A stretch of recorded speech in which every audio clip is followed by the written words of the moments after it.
Good evening, dear fans of a healthy lifestyle.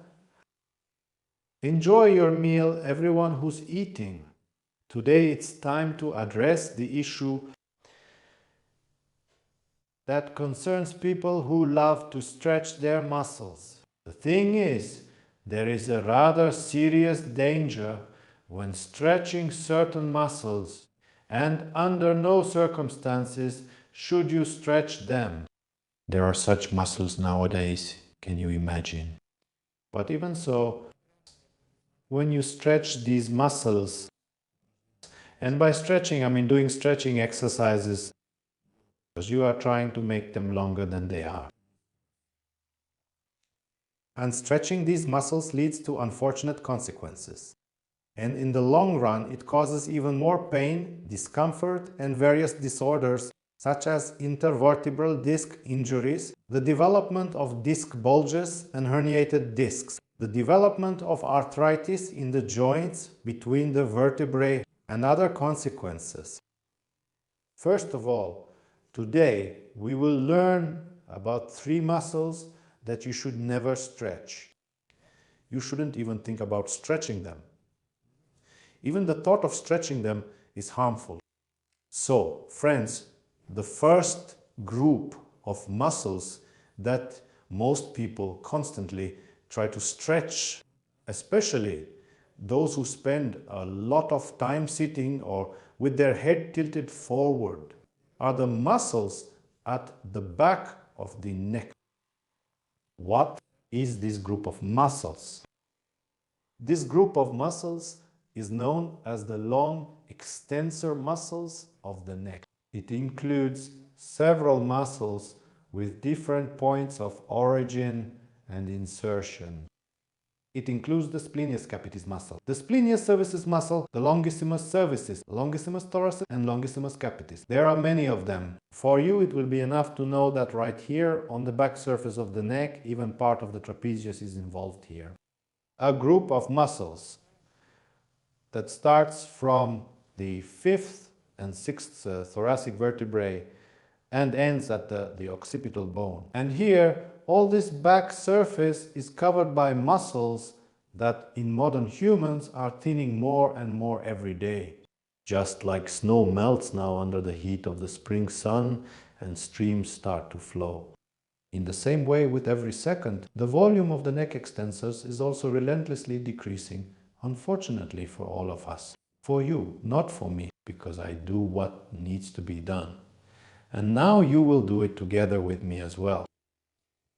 The thing is, tilting your head forward. So if we depict a person like this, with their head tilted forward, like this, and for example, someone studying. Right here, let's say, he's studying something on his phone. Advanced mathematics. He's solving equations, or maybe he's passing another level in some game, for example. That's also important, by the way. In this position, he starts to feel tired over time. The muscles at the back of the neck extensors, there, they get tired. And the first thing that comes to mind is that to relax a muscle, you need to stretch it, and he feels better for a while. But he doesn't realize that the position that caused the fatigue is exactly the same as the position in which he stretches his muscles. That is, over time, the curve which is called the cervical lordosis. But cervical lordosis doesn't mean that everything is fine, but its absence also indicates that muscle weakness has already begun. So, if an MRI report says there is straightening of the cervical lordosis, there's no need to panic. Because when we lie down, especially if you have something under your head, like a pillow, right? You're not lying on a flat surface. There's something under your head.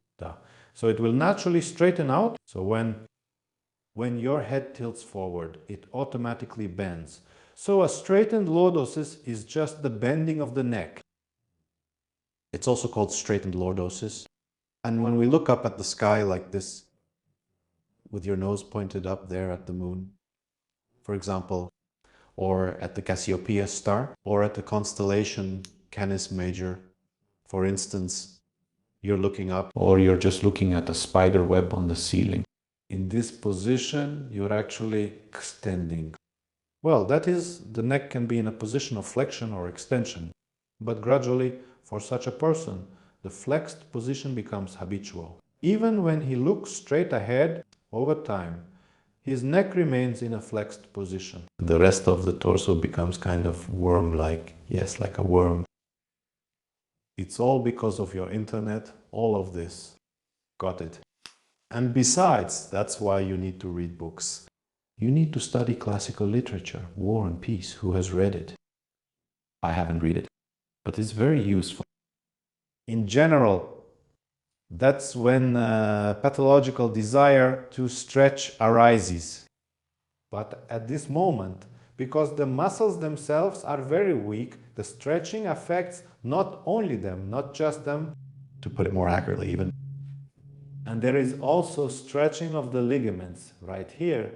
There are ligaments between the joints, and gradually, well, hypermobility and instability of the neck develop along with cracking sounds. Eventually, you feel like cracking your neck. Then you get the urge to stretch it to the side like this, because pathological joint mobility develops. Normally, it should move at one angle, well, maybe two. But new ranges of motion appear that shouldn't exist at all. And it seems to you that you need to increase them, and you loosen up your neck in different directions even more.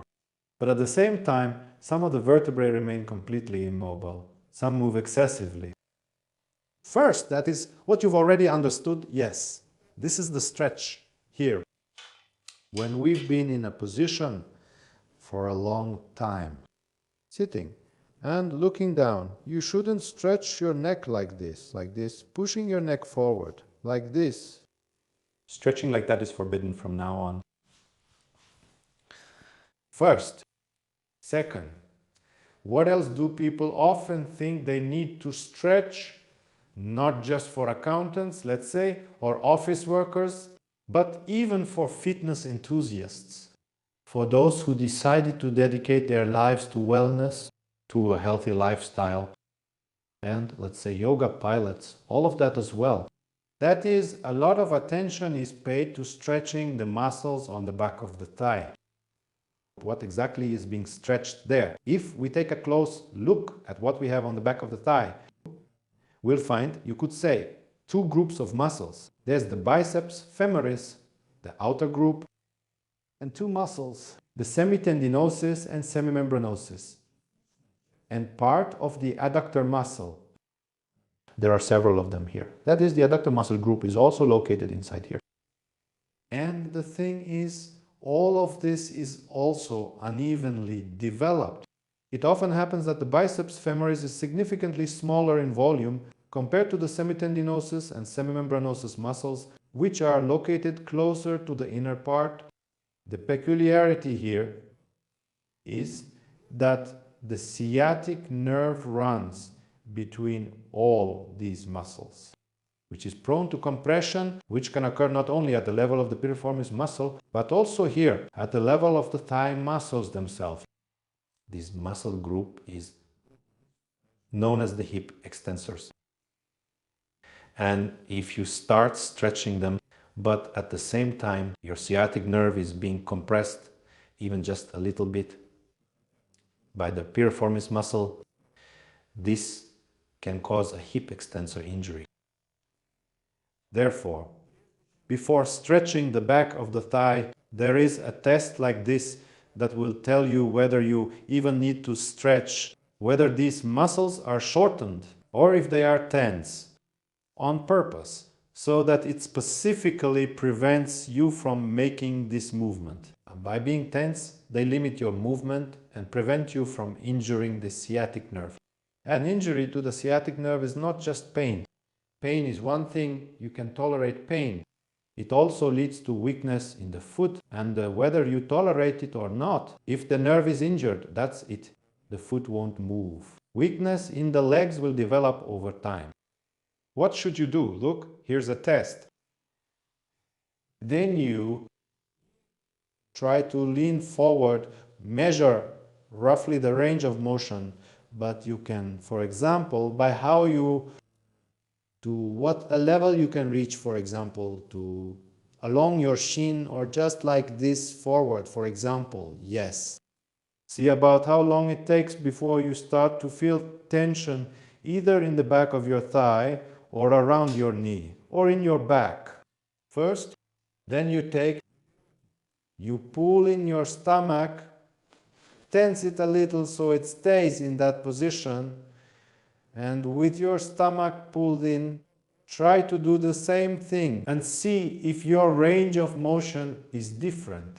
If you can bend better with your stomach pulled in, then first of all, you need to train your abdominal muscles, not stretch the back of your thigh, because your abdominal muscles have become so weak that your pelvis has tilted forward like this. All of this has shortened the quadratus lumborum. The thigh has tightened because the pelvis has tilted forward like this. Do you understand? The muscle stretched and reflexively tensed up. Situations like this happen. It would seem so. Who would have thought? But you see, now you know that things like this happen to everyone on this very day. And lastly, yes, something you shouldn't stretch, but sometimes you really want to, is all these movements as well. Well, it's not that common anymore, but it still happens. That is, the muscles between the shoulder blades. It also happens that during prolonged arm movements, you feel tension in this area right here, between the shoulder blades a little lower, and the thought comes to mind to stretch this area. Why does tension occur there? Well, first of all, the most common reason is that all of this gets tired. Why does it get tired? Because everything is weak. The weaker the muscle, the sooner it will get tired. Which muscles are here? The rhomboid, the trapezius. Well, a bit lower here, the latissimus dorsi also takes part in stabilization. The back extensors run along the spine like this. Here on the side, a part of the extensors as well, the iliocostalis muscle. When all of this is not developed well enough, and for many people it is not developed well enough, sometimes the latissimus dorsi muscle doesn't get used even once during the day. The lower trapezius as well, because there are almost no such movements in everyday life. So, when you do something with your hands and feel tension right here, you don't need to try to stretch all these muscles. On the contrary, you need to put some load on them. Give them a chance to rest. They rest when their attachment points come closer together. Instead of stretching in the back, as you might want to, you can stretch here in the front instead. When you stretch your chest muscles, you can do it in a doorway. For example, stand like this. You can do it with one arm at a time or use both arms, resting your arms on the doorway like this and stretch like this. Move forward a little bit. Your shoulder blades will come together in the back. The chest muscles in front will stretch, and in this position they will relax. But in the long run, it's better to make them stronger.